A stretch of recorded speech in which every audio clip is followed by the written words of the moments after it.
우리 하나님의 말씀은 사도행전 11장 1절부터 18절까지 합독하겠습니다.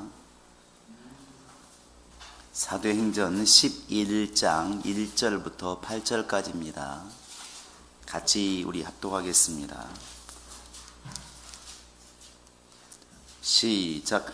유대에 있는 사도들과 형제들이 이방인들도 하나님의 말씀을 받았다함을 들었더니 베드로가 예루살렘에 올라갔을 때 할례자들이 비난하여 이르되 내가 무할례자의 집에 들어가 함께 먹었다 하니 베드로가 그들에게 이 일을 차례로 설명하여 이르되 내가 요빠시에서 기도할 때에 황홀한 중에 환상을 보니 큰 보자기 같은 그릇이 내 귀에 매어 하늘로부터 내려 내 앞까지 드리워지거늘 이것을 주목하여 보니 땅에 네 발 가진 것과 들짐승과 기는 것과 공중에 나는 것들이 보이더라.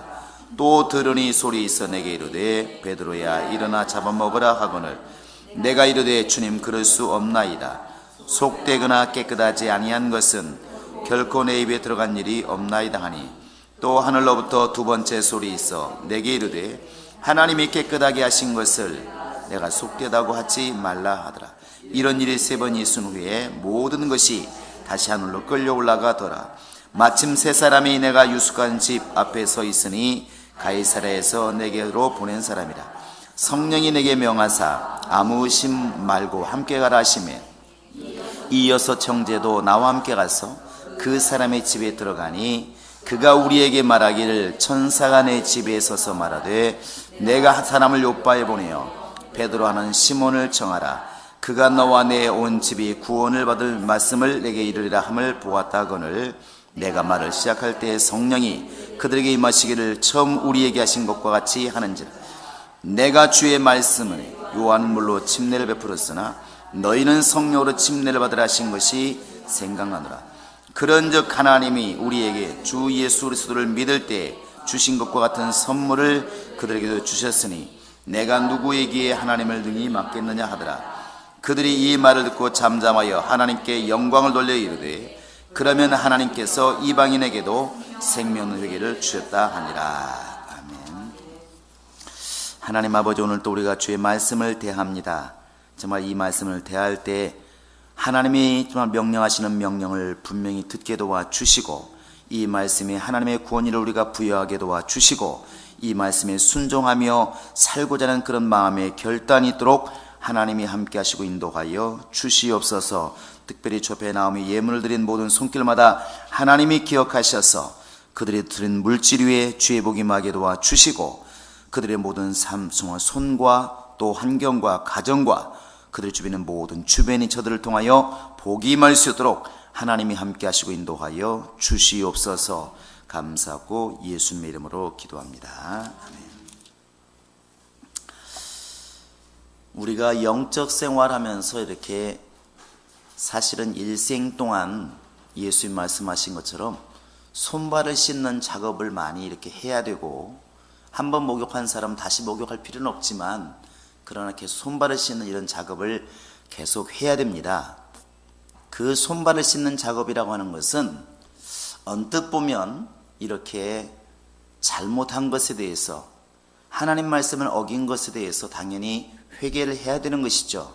1차적으로는 분명히 하나님 말씀을 지켜야 됨에도 마땅함에도 불구하고 그 말씀을 지키지 못한 것에 대해서 분명히 회개를 해야 됩니다. 그러나 또 한 가지가 뭐냐면 마치 이렇게 세월이 지나다 보면 우리 몸에 이렇게 때가 묻는 것처럼 예수님께서 너희들은 장로들의 유전을 조심하라 이렇게 말씀한 게 있습니다. 그 당시에 예수님 당시에 밖에다 나가 들어오면은 열심히 손발을 씻지 않고는 먹질 않는 거예요. 오늘날처럼 위생 때문에 그런 게 아니라 씻지 않고 먹으면 율법을 어긴 것이라고 생각하기 때문에 씻는 것입니다. 말 그대로 형식이 된 것이죠. 주발을 깨끗이 하지 않으면 밥을 먹지 않고 먹어도 되는데 그러면 율법을 어긴 것처럼 그들은 여겼기 때문에 우리가 지금 생각하는 당연히 손발 씻어야지 이 차원이 아니고 율법을 지키는 차원에서 어떻게 하면 깨끗하게 할 수가 있을까 하다 보니까 법으로 정한 것입니다. 점점 더 법으로 정한 거예요. 예수님이 책망하신 게 뭐냐면 손발을 씻지 말라는 것이 아닙니다. 지금 그것은 하나님이 지금 원래 명령하실 때는 깨끗하라고 하는 것은 그런 것을 지금 두고 말씀하신 것이 아닌데, 사람들이 점점 세월이 흘러가면서 그게 하나의 이제 법이 되었다는 것이죠. 법. 이런 것들이 굉장히 우리 삶에는 많이 있어요. 그래서 장로교 같은 데서는 사도신경을 안 하는 교회는 이단이라고 그러잖아요. 십자가 없어도 이단이라고 또 말하는 교회도 많이 있어요. 물론 이제 안 그런 데도 많이 있습니다. 그렇게 말하는 데를 지금 지칭하는 겁니다. 또 이제 우리 같으면 또 주기도문을 하도 하잖아요. 주기도문 용도가 굉장히 다양합니다. 그래서 이 예배 순서 중에 있는 것은 신앙 고백으로, 제가 이번 주에 여러 가지를 생각하다 보니까 왜 주기도문이 신앙 고백이 됐을까 생각을 해봤어요. 이게 근데 사실 신앙 고백처럼 하기도 하고 끝날 때는 축도 대용으로 합니다. 전사님들 인도할 때는 축도할 수가 없으니까 주기도문을 해요. 근데 우리는 그냥 아무런 의심이 없어요. 근데 아무런 의심이 없는 까지는 좋은데, 어디 갔을 때 만약에 전사가 예배를 인도하면서 끝날 때 그냥 찬송화 끝냈어, 그냥 예배 끝났어요. 그럼 뭐가 이상하잖아. 주기도문 안 해요? 이렇게 되는 것이죠. 어느 순간인가 이게 우리 속에서는 법으로 온 거예요. 법이 아니거든요. 그러니까 사도신경 안 했다고 예배 안 드렸나? 생각해보면 십자가 안 달았다고 교회가 아닌가? 여러분 이렇게 질문하면 금방 답이 오잖아요. 그렇지. 그런데도 불구하고 세월이 흘러가면서 어떤 일이 벌어지냐면 이게 이제 법처럼 내 속에는 다가오는 겁니다. 그게 장로들의 유전이고, 수천 년 동안 지내온 유대인들은 우리보다 훨씬 더 많은 이게 이제 있는 것이죠. 이런 부분들이. 예수님 당시에는 얼마나 이런 게 많았겠습니까? 그러니까 본질을 기억하지 못하는 겁니다. 본질을 알고 있으면서 이것을 기억하면 괜찮은데, 이것 자체가 본질을 이제 앞서버리는 것이죠. 우리나라 말로 말하면 이제 주객이 전도가 되었다, 이런 말 합니다. 그러니까 주인이 있고 객이 있는데, 뭐라 해도 주인공이 앞서야 되는데 항상 객이 이제 앞서버리는 것이죠. 근데 신앙생활도 이런 경우가 참 많습니다. 우리도 안 그런 것처럼 보이지만 우리가 지금 너무너무 익숙한 이런 것들이 어느 순간 법으로 와 있는 게 있어요. 아까 지금 예를 들었던 사도신경이나 주기도문이나 이런 십자가를 다는 것이나, 근데 이렇게 아우성 치는 한국 교인들끼리는 십자가 없다고 막 교회가 십자가 또 이단이라고 그러면서도 다른 나라 선교 가서 다른 나라 교회 가서 예배 드릴 때는 아무 말을 안 해요. 왜 그럴까요? 그게 한국만의 특성이니까 이게. 근데 그것을 구별을 잘 안 하는 겁니다. 근데 우리는 분명하게 하셔야 될 것 같아요. 물론 그것 십자가 달고 달았다고 뭐 나쁘고 좋고 이런 차원 얘기하는 거 아닙니다. 그렇다고 해서 주기도문 하지 말라는 것도 아니고 사도신경 하지 말라는 것도 아닙니다. 그런데 지금 우리가 한번 살펴보고자 하는 것은 우리 중에 있는, 우리가 지금 가지고 있는 이런 모든 생각 또 습관, 신앙의 모습 속에서 주님이 명령하신 것과 명령을 지키다 보니까 따라오는 것들을 구별할 정도의 눈은 가지고 있어야 신앙생활을 바로 할 수 있다는 것이죠. 이게 어떤 결과를 초래하냐면, 이 잘못된 유전을 진리라고 알기 시작하면 판단하는 근거가 잘못됐기 때문에, 그래서 이제 이단이라고 말을 하는 그 자체가 이미 잘못된 것이죠. 어떻게 십자가 안 달았다고 이단이라 말할 수 있는가? 사도신경 안 했다고 어떻게 이단이라 말할 수 있는가? 주기도문 예배 중에 안 했다고 어떻게 이단이라 말할 수가 있는가? 이렇게 우리가 잘못 갈 수가 있기 때문에 제대로 진리와 진리를 수호하기 위해서 가지게 되는 행동들은 구별해야 된다는 것입니다. 이 행동이 조금 다르다고 해서 이것은 이단이라고 정죄하면 안 됩니다. 예를 들면 우리가 매주 성찬을 하는데 어느 날 갑자기 이제 매일 빵으로 하잖아요. 빵으로 하는데 그날 빵이 없었어. 임재 전사님이 그날 시루떡을 사왔어. 그거 띄워 먹으랴. 그냥 우리가 떡을 가지고 띄워 먹습니다. 그런데 뭐가 좀 이상한 거예요. 왜? 수십 년 동안 빵으로만 해왔으니까 갑자기 떡을 주면 이거 뭐야? 무슨 성찬을 떡으로 해? 이런 사람이 분명히 있습니다.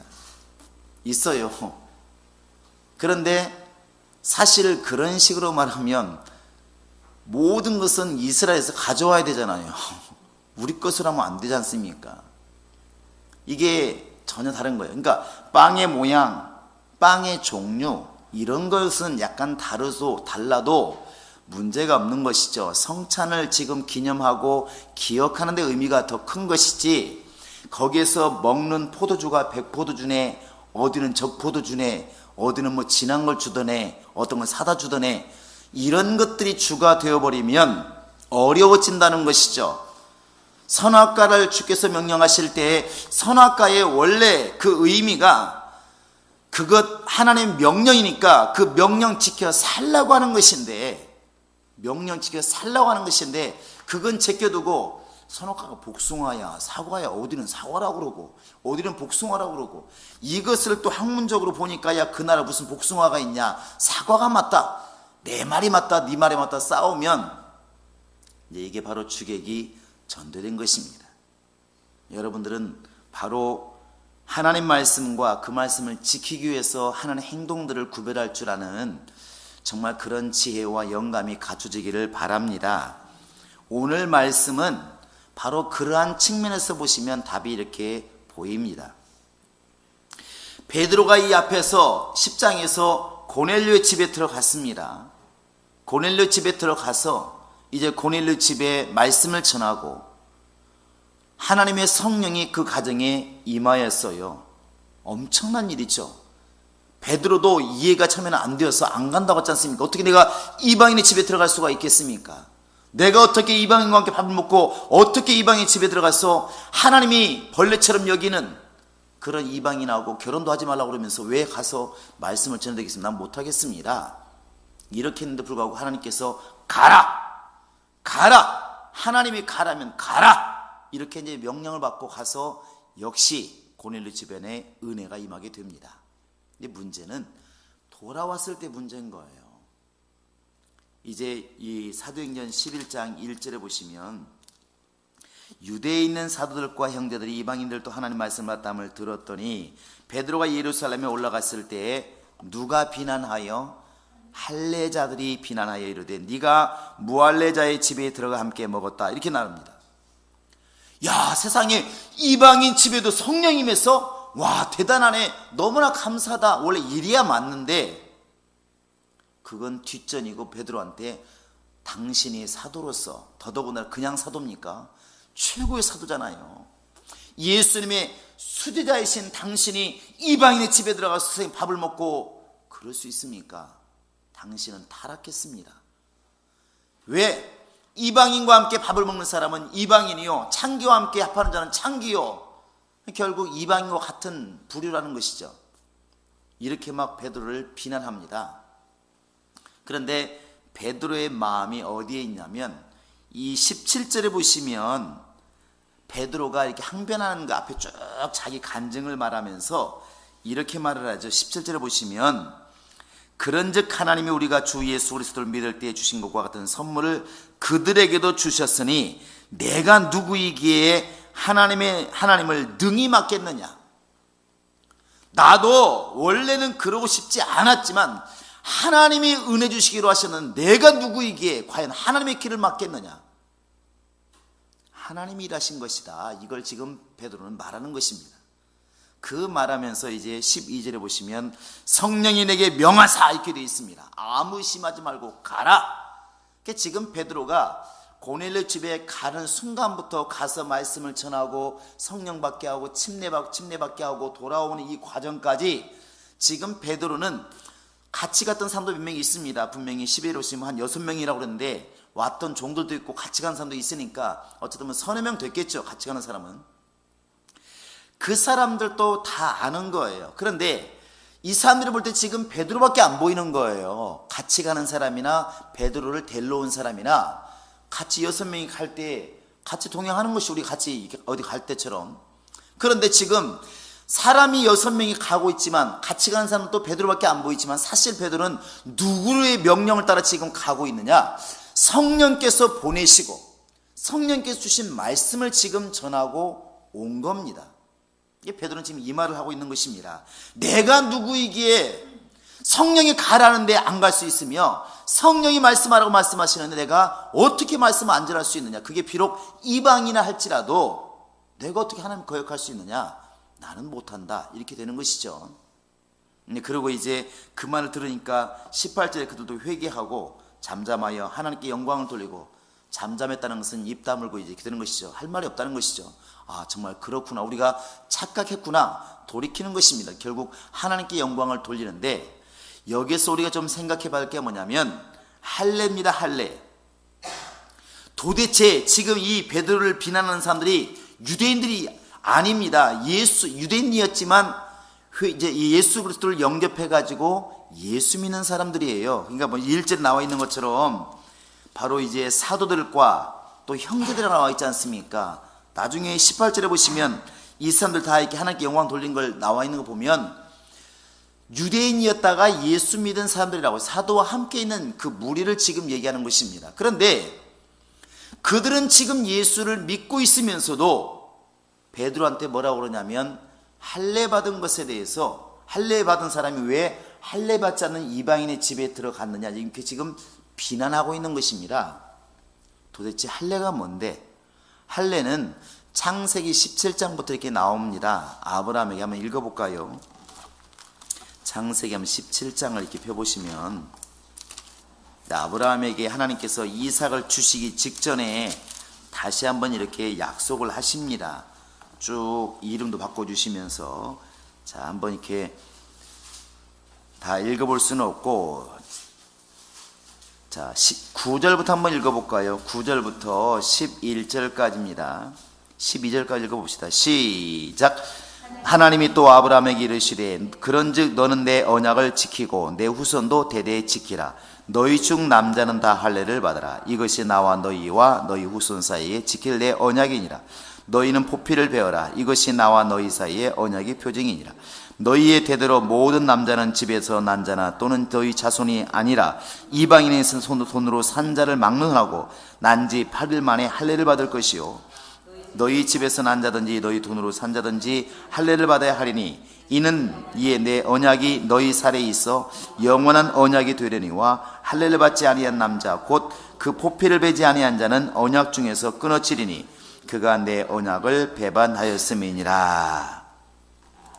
이게 이제 아브라함이 하나님께 받은 언약의 표징이에요. 그 앞에 보시면 5절에서는 아브라함을 갖다 이제 아브라함이라고 해라, 그리고 너에게서 이제 자손이 엄청나게 나올 것이다 말씀하시고, 그 다음에 이 다음에 15절부터 나오는 약속이 이제 네 아내 이름도 바꿔라, 이제 사례라고 하지 말고 사라라고 해라. 그리고 16절에서 아들을 낳아줄 것이다. 그래서 이제 이삭이 태어날 것을 이렇게 약속하십니다.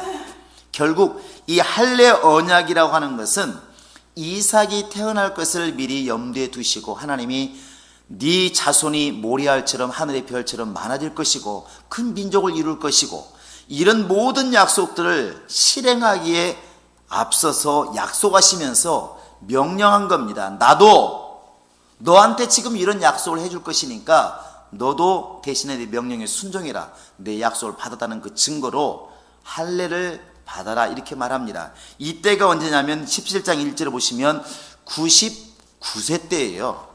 그러니까 이삭을 100세 때 낳았으니까 이 약속이 끝난 다음에 이제 이삭이 아마 잉태가 된 것 같죠. 느낌은 그렇지 않습니까? 그래서 이제 이때부터 시작해서 계속 이스라엘 백성들은 할례를 받습니다. 계속. 이렇게 모세가 처음에 이렇게, 모세도 마찬가지고, 그래서 피난편이라고 이렇게 말하지 않습니까? 부인이 할례를 자식을 행하지 않아가지고, 이렇게 항상 이스라엘 백성들이 움직일 때에는 할례가 있어요. 할례가. 그런데 광야 40년 동안에는 유월절을 제대로 지킬 수가 없었기 때문에 사실 할례를 제대로 행하지 못했던 모양이에요. 그래서 여호수아가 요단강을 건너가자마자 길갈에서 뭐 했냐면 할례를 행했어요. 우리 한번 여호수아 5장을 보시기 바랍니다. 자, 여호수아 5장입니다. 자, 2절 한번 3절 4절까지 보겠습니다. 5절까지 봅시다. 시작.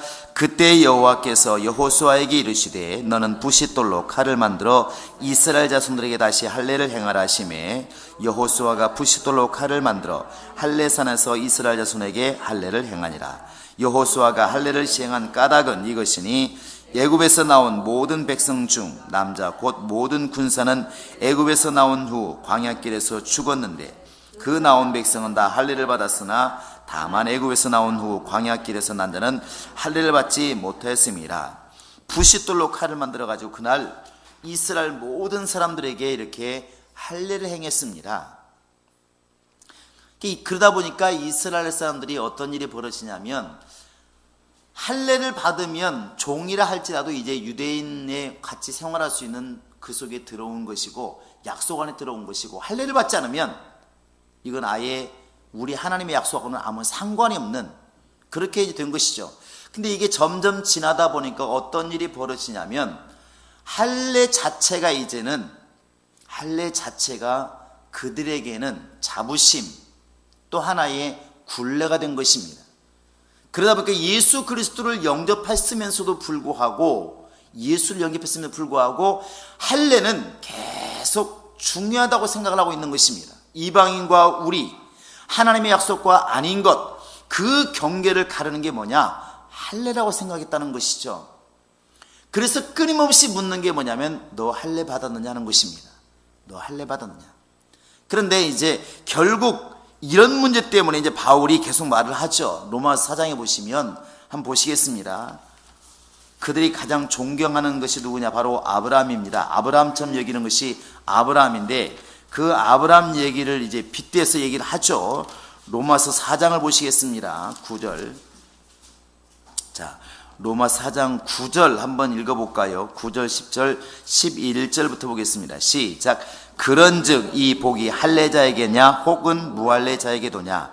무릇 우리가 말하기를 아브라함에게는 그 믿음이 의로 여겨졌다 하노라. 그런즉 그것이 어떻게 여겨졌느냐? 할례시냐 무할례시냐? 할례시가 아니요 무할례시니라. 그가 할례표를 받은 것은 무할례시의 믿음으로 된 의를 인친 것이니 이는 무할례자로서 믿는 자의 모든 자의 조상이 되어 그들도 의로 여기심을 얻게 하려 하심이라. 자, 여기에 보시면 무슨 말하고 싶으냐면 사람들이 자꾸만 행위를 주장하고 할례를 주장하니까 바울이 가만히 보니까 율법을 지키지도 못하면서, 율법을 이루신 것은 예수님이신데 예수님 믿으면 율법을 이룬 것인데 왜 예수 안에 있으면서도 저렇게 할례를 강조하고 율법을 강조할까? 그래서 이 말을 예를 드는 것입니다. 자, 아브라함이 할례를 받았기 때문에 의인이 되었을까? 아니면 원래 하나님이 인정하는 사람이었었는데 그 믿음을 인친 것이 할례였을까? 어떤 거냐고 묻는 것이죠. 여러분, 아브라함이 할례를 받았기 때문에 바로 하나님께서 그를 의인이라 부르신 겁니까? 아니면 의인이었기 때문에 하나님이 인친 것입니까? 두 번째가 맞는 거예요. 그러니까 하나님이 이미 아브라함을 택했어요. 그 택한 것은 할례를 받았기 때문에 택한 것이 아니라 이미 택한 사람에게 할례를 명한 겁니다. 이 말을 하는 거예요. 근데 왜 너희는 거꾸로 생각하느냐? 할례 받았으면 의인이고 할례 안 받았으면 의인이 아니라고 왜 생각하느냐? 지금 이렇게 묻고 있는 것이죠. 아브라함 얘기를 하는 것은 지금 이 말을 하고 있는 것입니다. 너희는 자꾸 할례 받았어? 할례 받았다. 그러면 너는 진짜 의인이구나. 유대인이구나. 이렇게 생각하는데 착각하지 마라. 그런 표면적 유대인이 무슨 진짜 유대인이냐? 하나님이 원하시는 것은 그런 행위를 요구하는 것이 아니라 진정으로 율법을 잘 지켜서 의인이 되었다면, 하나님이 인정하는 의인이 되었다면 할례가 유익하겠지만 할례만 받았다고 무슨 그게 의인이 될 수 있겠냐 하는 것이죠. 이것을 지금 반문하고 있는 것입니다. 근데 유대인들은 그 할례에 대한 자부심이 굉장히 있는 것입니다. 이게 표적이 되어 있는 것이죠. 다른 곳을 한번 볼까요? 자, 로마서 한번 보시기 바랍니다. 로마서 한번 2장을 보시기 바랍니다. 로마서 2장 25절을 한번 펴보세요.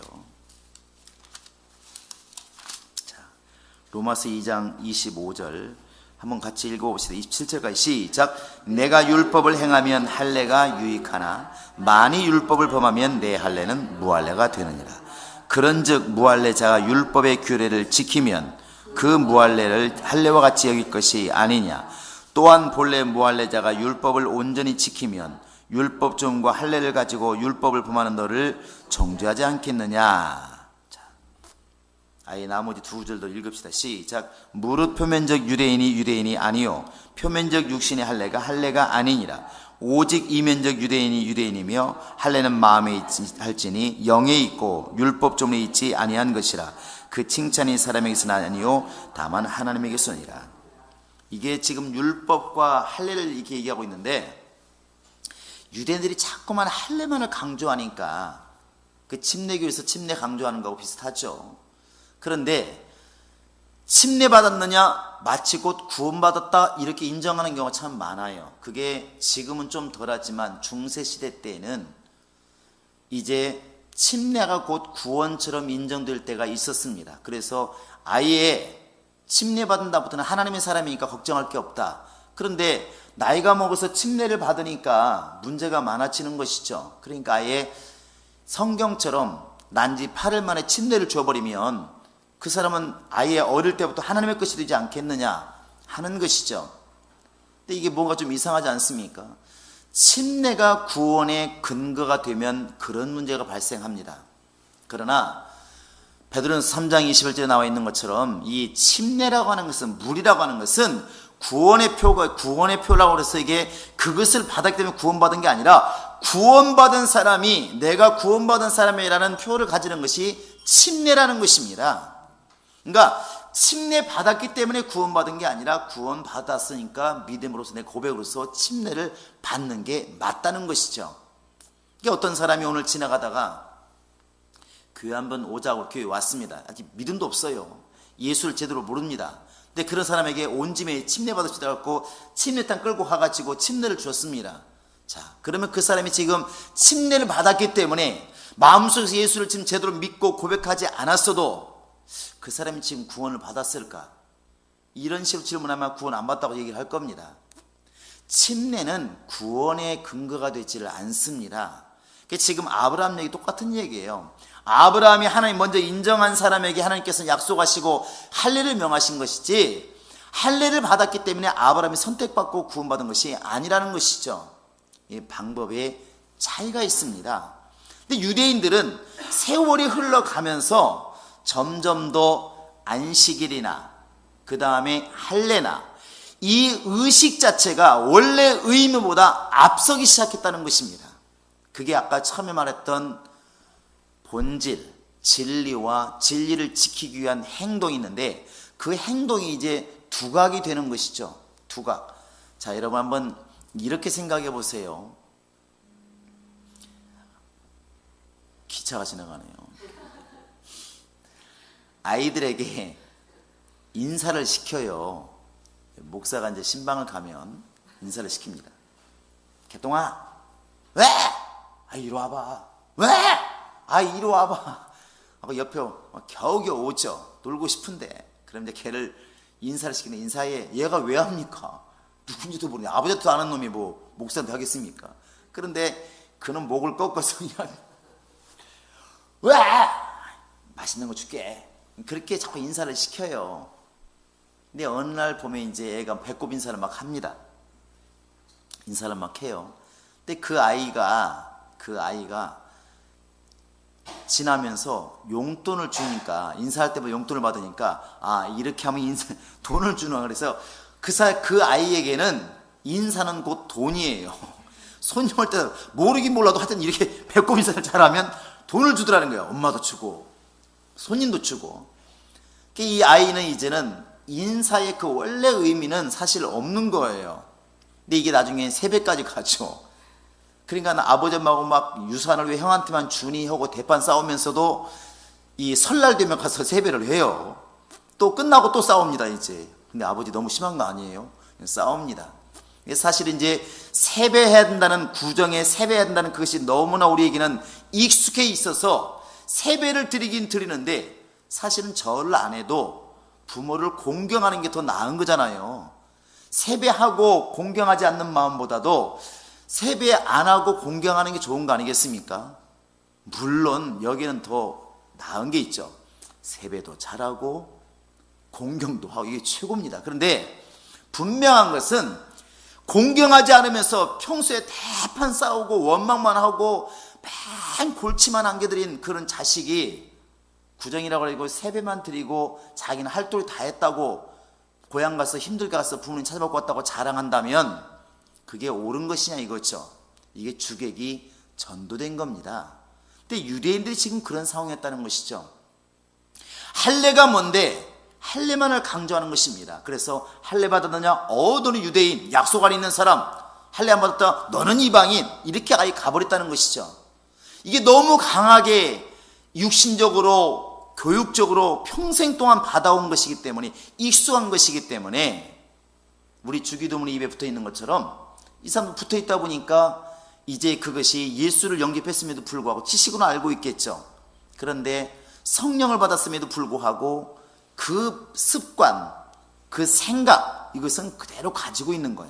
그 베드로가 이방인에 가서 은혜 주고 성령 받게 하고 왔으면 정말 잘했다고 칭찬해야 되는데, 어떻게 당시 유대인으로서 할례 받지 않은 집에 들어가서 밥을 먹고 왔습니까? 이렇게 비난한다는 것이죠. 비난한다는 것이죠. 그러니까 우리의 삶은 항상 신앙의 본질을 잘 꿰뚫어 보고 그 진리를 지키기 위해서 나오는 행동들에 대해서는 여러분 너그러운 마음을 가지시는 것이 남을 정죄하지 않고 옳게 가는 비결이에요. 어떤 분이 그런 얘기를 해요. 목사이다 보니까 이제 많은 이렇게 성도들이 어디 한 번 갔다 오면 이렇게 신기한 게 많은가 봐요. 목사님 어디 가니까 고개 바빠이 쳐들고 손 들고 기도하더라고요. 이 기도는 어떻게 알고 있냐면 앞에 의자를 붙잡고 의자를 흔들어야 되는 걸로, 한동안 우리도 많이 흔들었잖아요. 이게요.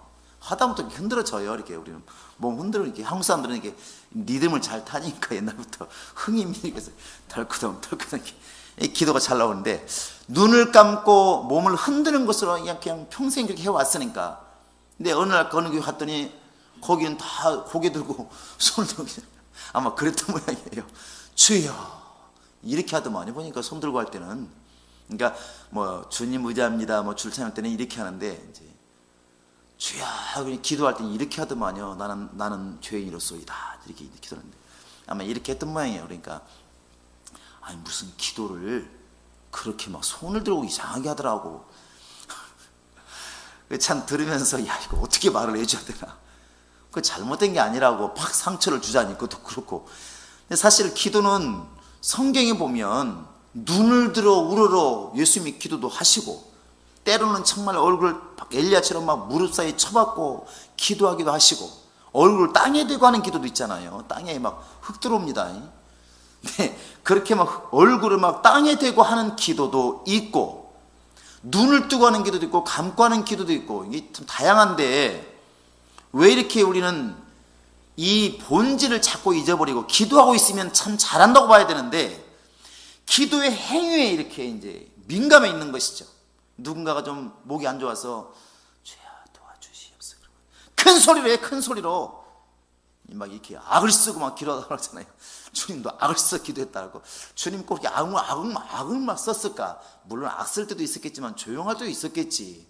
그런데 어쨌든 이 원래 기도해야 된다는 본질을 잊어버리고 기도의 행위에 너무 집착하다 보면 판단하는 근거가 잘못되기 때문에 정죄하는 이런 우를 범한다는 것이죠. 유대인들이 지금 그런 상황이 있는데 우리 또한 지금 그러지 않는가 잘 돌아보자는 것입니다. 이 할례 때문에 내가 볼 땐 베드로도 지금 이게 변명은 하지만 베드로도 자유하지 못했던가 봐요. 베드로를 보면 우리 갈라디아 2장 볼까요? 재미있는 이야기가 나오는데, 베드로는 3년 반 동안 훈련을 받았고 굉장히 성령도 받았고 충만한 사람이죠. 사도행전 2장 3장 4장에 보면 베드로가 얼마나 대단한 사람인데, 그런 베드로도 2장 11절부터 보시면 13절까지 읽어보겠습니다. 갈라디아서 2장 11절 13절 시작. 게바가 안디옥에 이르렀을 때 책망받을 일이 있기로 내가 그를 대면하여 책망하였노라. 야고보에게서 온 어떤 이들이 이르기 전에 게바가 이방인과 함께 먹다가 그들이 오매 그가 할례자들을 두려워하여 떠나 물러가매 남은 유대인들도 그와 같이 외식함으로 바나바도 그들의 외식에 유혹됐느니라. 무슨 얘기인지 아시겠죠? 게바는 지금 베드로예요. 베드로가 지금 안디옥에 있는데 이방인과 같이 밥을 먹고 있었어요. 밥을 먹고 있는데 다 함께 온 게 아니라 그 다음에 야고보에게서 온 어떤 이들이 도착한다는 소식이 들린 거예요. 야고보는 그 당시 예루살렘의 감독입니다. 근데 그 야고보가 온다는 소식이 들리니까 후다닥 밥 먹다가 나가버린 거예요. 또 이해는 갑니다. 이미 우리 사도님 아까 읽은 데서 하도 된통 혼났으니까, 네가 어떻게 이방인하고 같이 할례 받은 사람이 밥 먹었느냐 하도 혼났으니까 질려서 그런지 모르겠지만 안디옥에 가서 이제 당연히 안디옥은 이방 도시니까 이방인이 많겠죠. 거기서 밥 먹다가 그냥 먹으면 끝까지 먹으면 되는데 야고보에서 온 사람들이 유대인들이 온다고 그러니까 밥 먹다가 그냥 안 먹은 채고 나가버린 것이죠. 그러니까 거기 같이 있던 바나바도 같이 튀어나간 거예요. 같이 튀어나간 것이죠. 그러니까 이 바울이 대면에서 책망했다는 말이 뭐냐면 이 게바 베드로 얼굴 보고 책망했다는 것입니다. 당신도 유대인으로서 유대인답게 살지 못하면서 왜 외식해가지고 당신도 죄를 짓고 당신과 함께 바나바도 이렇게 미혹되게 만드십니까? 본질은 그게 아니지 않습니까? 이렇게 책망하는 것입니다. 바울이 말하고 싶은 바로 그것이죠. 근데 오늘날 이게 이 할례가 침례냐 아니냐 이렇게 논쟁이 많습니다. 안식일이 주일로 바뀌었느냐, 그 할례가 침례로 바뀌었느냐 이런 논쟁이 참 많아요. 그렇다 아니다 말이 많은데 생각해보면 침례가 오늘날 우리가 지금 예수께서 명하신 것이기 때문에 분명히 맞기는 맞습니다. 그런데 오해하지 말아야 될 것은 침례를 받음으로 내가 구원에 이르고 침례를 받음으로 하나님의 약속을 얻은 것이 아니라는 것을 늘 명심하셔야 됩니다. 이것을 우리가 늘 명심해야 돼요. 자꾸만 침례받은 것이 너무나 부각이 되어서 마치 침례가 하나님의 모든 약속을 다 보장해 주는 것처럼 여겨서는 안 된다는 것입니다. 아까 읽으신 것처럼 이렇게 말하잖아요. 아무리 할례를 받았어도 그 사람이 율법을 지키지 않으면 그 할례는 무할례다. 신약과 구약을 이렇게 연결시켜 보면 잘못 연결하면 헤매는 경우가 참 많은데 율법과 복음 같은 경우 그렇죠. 율법과 복음은 사실 이렇게 통로가 이렇게 대치돼서는 좀 안 되는 것인데 율법은 말 그대로 법이에요. 복음은 소리입니다. 그래서 원래 연결돼서는 안 되는 것입니다. 그러니까 율법은 법으로서 연결돼야 됩니다. 그 법이 뭐냐면 성령의 법이에요. 그러니까 굳이 연결시키려면 율법과 진리의 법 내지는 율법과 성령의 법 이렇게 연결시켜야 맞습니다. 대치가. 로마서 8장 1절에 보면은 생명의 성령의 법이, 그 성령의 법이 너를 해방했다. 어디서? 율법에서. 율법 속에 있느냐 성령의 법 아래 있느냐 딱 두 가지거든요. 그리고 이제 구약에는 선지자들이 있었죠. 하나님의 뜻을 전한 선지자들이 있었습니다. 선지자와 신약에서는 그 똑같은 복음의 소리, 바로 복음과 이렇게 연결되어야 맞는 것이죠. 그런 의미로 본다고 한다면 이렇게 말할 수 있습니다. 오늘날은 침례를 말하니까 너희가 아무리 물로 침례를 받았어도 성령의 법을 따르지 않으면, 성령으로 살지 않으면 그 침례는 결국 무의미한 침례될 수가 있다는 것이죠. 결국 우리 침례가 침례답기 위해서는 결국 성령의 법에 순종할 때 이 침례가 의미가 있다는 것입니다. 그래서 여러분 아까 읽었던 로마서 한번 같이 보시면 한번 보시기 바랍니다. 22장에 보시면 자 29절 한번 보시기 바랍니다. 29절에 뭐라고 써있냐면 할례는 어디다 하라고 그랬습니까? 할례는 어디다 해라? 마음에 할지니 영에 있고 율법 조문에 있지 아니하다 이렇게 되어 있습니다. 영에 있다고 하는 것은 곧 성령 안에 있다는 것입니다. 우리가 지금 진짜 할례는 어디다 받아야 되냐면 성령을 받음으로 진정한 할례가 이루어진다는 것이죠.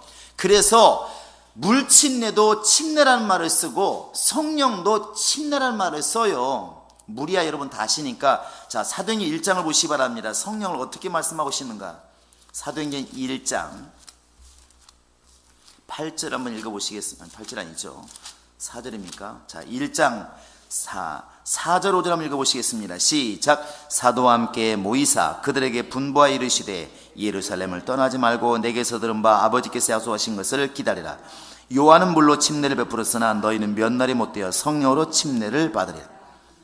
성령으로 침례를 받으리라.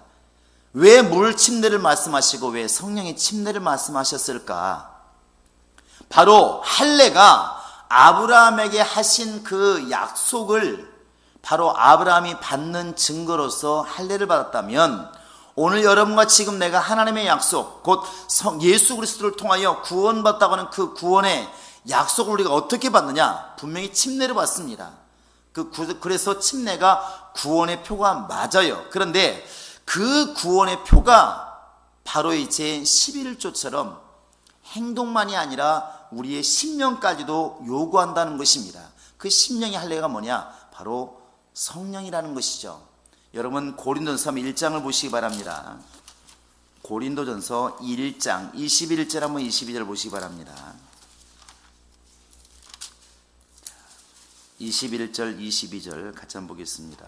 고린도 후서입니다. 전서라고 그랬나요? 자, 1장 고린도 후서 1장 21절 22절입니다. 시작. 우리를 너희와 함께 그리스도 안에서 굳건하게 하시고 우리에게 기름을 부으신 이는 하나님이시니 그가 또한 우리에게 인치시고 보증으로 우리 마음에 성령을 주셨느니라. 이렇게 되어 있습니다.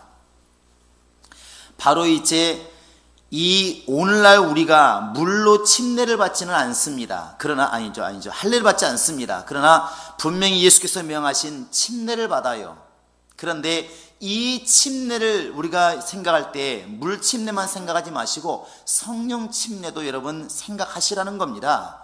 그래서 우리가 이제 11조를 들 때 예수께서 말씀하시기를 너희가 뿌리와 근체와 향에 박하에 11조를 드리면서 의와 인과 신은 버렸다. 이게 원래 진짜 중요한 건데 11조를 드리라는 게 하나님이 무슨 무가 없어서 박하가 없어서 11조 드리라는 게 아니라 11조를 드리라고 하는 이유가 뭐냐면 바로 의와 인과 신을 기억하라는 것이죠. 바로 하나님을 사랑하고 하나님을 믿어야 되는 것과 하나님의 의를 좀 기억해 달라는 것입니다. 세배하라는 것은 부모의 공로를 기억하라는 것이거든요. 그런데 이것을 빼버리고 11조를 드렸다고 만족하는 것, 이것은 잘못된 것이다. 그건 오늘날 우리가 물 침례와 성령 침례를 같이 생각해 보시면 금방 알 수 있습니다. 내가 지금 물로 침례를 받다고 야 나는 참 하나님의 사람이다, 나는 구원받은 사람이다, 이렇게만 생각하는 것이 그게 어리석다는 것이죠. 그 사람이 물건에 11조만 드린 사람과 뭐가 틀립니까? 주님 말씀하시는 건 네가 물로 침례를 받았느냐? 당연히 더 중한 의와 인과 신도 겸해야 될지니라. 그것처럼 더 중한 바로 하나님의 영으로 침례받는 성령으로 침례받아야 온전한 침례가 되지 않겠냐는 것입니다. 그래서 우리는 정말 이런 사실을 보면서 유대인들처럼 그렇게 육체로 할례받은 그 의식을 가지고 남을 정죄하고 베드로를 정죄하고 힘들게 하는 이것이 분명히 잘못된 겁니다. 오늘날 우리도 마찬가지라는 것이죠. 오늘날 우리가 이렇게 성찬도 그렇고 침례도 그렇고 교회 순서도 그렇고 이렇게 어찌 보면 포장재와 같은 것들에 너무나 민감하고 너무나 신경 쓰는 것들이 너무 많다는 것이죠. 믿음의 핵심이 뭔가를 잘 생각을 해야 되는데 핵심을 잃어버리면 그것이 남을 정죄하고 나 스스로도 신앙의 본질을 벗어났기 때문에 중심을 벗어나서 헛된 데 자꾸 신경을 쓰게 되는 이런 오류를 많이 이렇게 범하게 된다는 것입니다. 예루살렘에 지금 베드로가 돌아왔으면 정말 큰일하고 왔다고, 우리 하나님은 정말 크신 하나님이시라고 미리 그렇게 했으면 얼마나 감사했을까. 당신은 이방인과 같이 밥 먹은 사람이다, 어떻게 할례 받은 사람이 그럴 수가 있느냐. 이 지금 근거가 어디서 왔느냐. 베드로는 지금 성령으로 행하고 있는데 성령으로 행하는 것을 볼 만한 영감이 없다는 것입니다.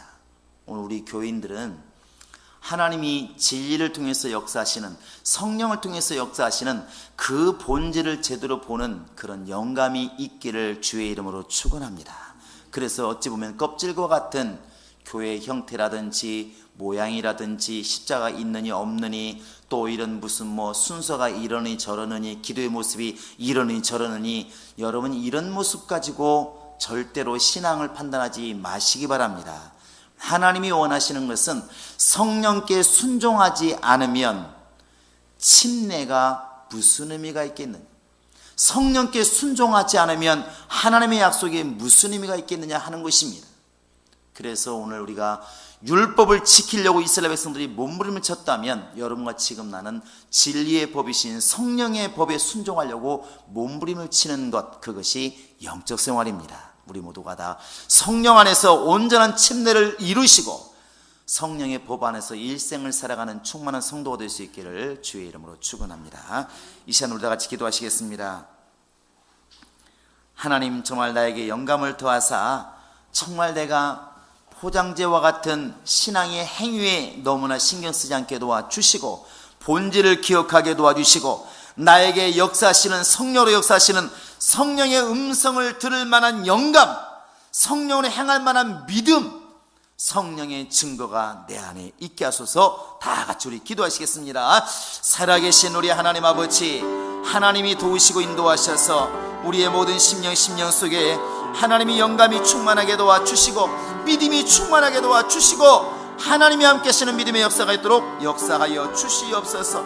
하나님 아버지여, 우리를 도와주시옵소서. 아버지 하나님, 정말 겉모양에 우리가 휩쓸리지 않게 도와주시고, 우리의 속사람을 강건하게 하고 우리의 속사람을 더 충만케 하시도록 우리 아버지 하나님이 함께 하시고 인도하여 주시옵소서.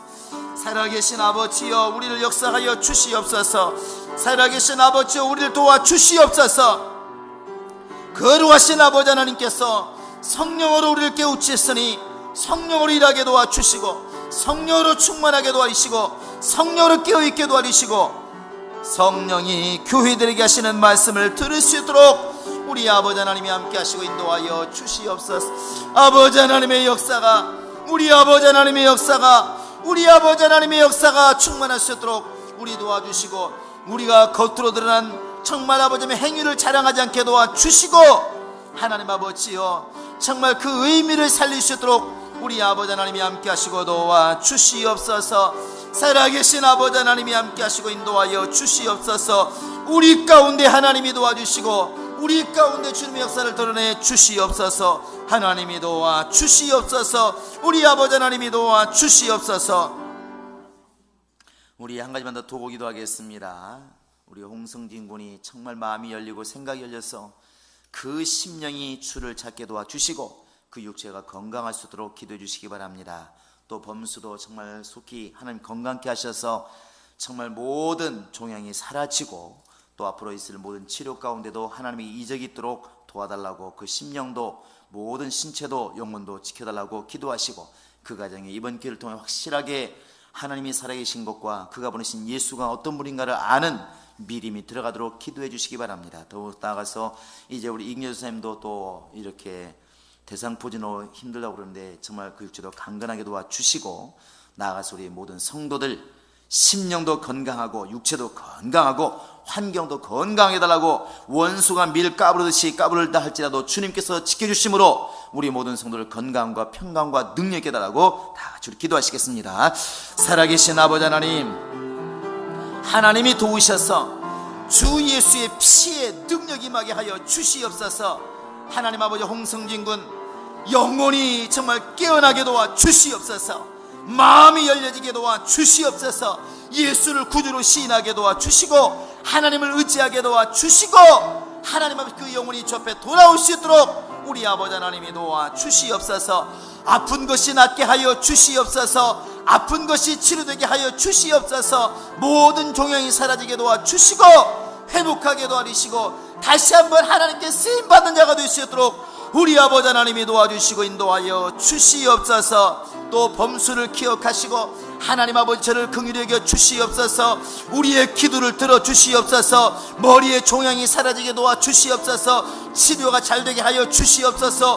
후유증이 없게 도와 주시옵소서. 믿음이 생기게 도와 주시옵소서. 그 가정에 믿음이 들어가게 도와 주시옵소서. 하나님만 의지하게 도와주시고 예수만을 의지하게 도와주시고 하나님께만 맡길 수 있도록 역사하여 주시옵소서. 하나님 아버지여, 우리 영혼의 주인이 하나님인 것을 알게 도와주시고 부모를 할지라도 어떻게 할 수 없는 것을 깨닫게 도와주시고 다 주님 손에 맡길 수 있도록, 다 주님 손에 맡길 수 있도록 우리 아버지 하나님 함께 하시고 도와주시옵소서. 우리 이경재 전사님을 기억하시고 연약한 육체를 강건하게 지켜주시옵소서. 모든 대상 포진이 물러가게 도와주시고 연약한 모습이 강건해지게 도와주시고 깨끗하게 치료될 수 있도록 하나님이 역사하시고 도와주시옵소서. 더러운 영들의 역사가 물러가게 도와주시옵소서. 더러운 귀신의 역사가 물러가게 도와주시옵소서. 더러운 마귀의 역사가 다 물러갈 수 있도록 하나님이 함께 하시고 인도하여 주시옵소서. 주의 역사가 우리 영혼에 있게 도와주시고 우리 모든 성도들을 건강하게 하시고 평안하게 도와주시고 충만하게 도와주시고 예수의 사랑으로 충만하고 충만할 수 있도록 하나님이 함께 하시고 인도하여 주시옵소서. 역사하여 주시옵소서. 살아계신 우리 하나님 아버지, 우리 하나님이 함께 하셔서 우리에게 영분별의 능력이 있도록 도와주시옵소서. 너희는 영이 있다는 것으로 기뻐하지 말고 그 영이 하늘로부터 온 영인지 세상으로부터 온 영인지를 구별하라 말씀하셨으니 우리에게 영감에 영감을 더하사 정말 우리가 행하는 것에 대해서도 바로 보게 도와주시고 이제부터 삶과 행동할 수 있도록 인도하여 주시옵소서.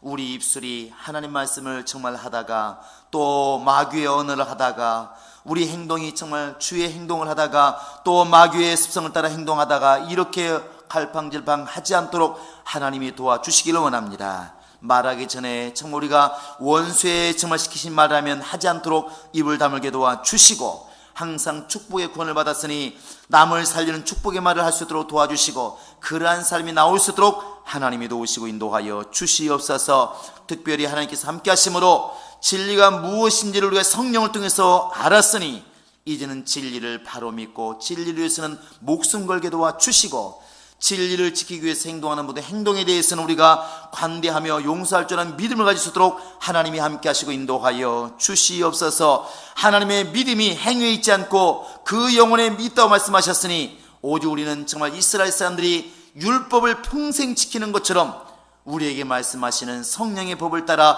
성령께 일생 동안 순종하며 살아갈 수 있도록 은혜 위에 은혜를 더하시고 영감 위에 영감을 더하여 주시옵소서. 세상 사람이 이해할 수 없는 오직 하나님 법을 따라 살아가는 우리 모두가 될 수 있도록 하나님이 도우시고 인도하여 주시옵소서. 감사하고 예수님의 이름으로 기도합니다.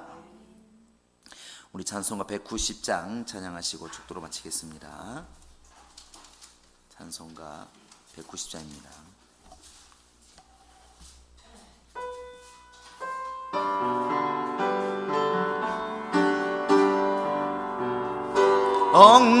엉령이여 강림하사 나를 감하시고 애통하며 회개할 마 충만하게 합소서. 예수여 기온이 너의 기도 들으사 애통하며 회개할 마 충만하게 합소서. 성령이여 강림하사 그 신권능 주소서. 원하옵고 원하오니 충만하게 합소서. 예수여 비오니 나의 기도 들으사 애통하며 회개하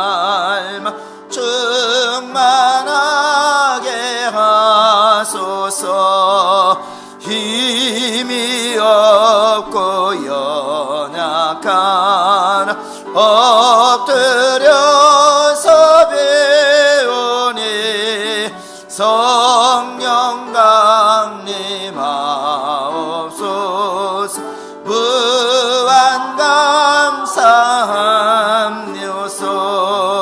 예수여 배우니 나의 기도 들으사 애통하며 회개할 충만하게 합소서 정케 하고 위로하사 복을 받게 하소서 충만하게 하시오니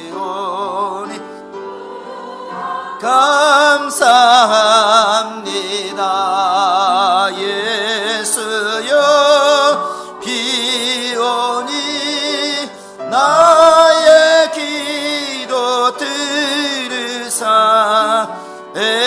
애통하며 회개할 충만하게 합소서. 아멘. 이제는 우리 구주 예수 그리스도의 은혜와 하나님 아버지의 극진하신 사랑과 성령의 교통하심과 인도하심이 이제 마음의 할례를 받고 성령의 법을 따라 일생 동안 살아기 결정한 모든 심령들 머리 위 이제로부터 영원토록 함께 있을지어다. 아멘.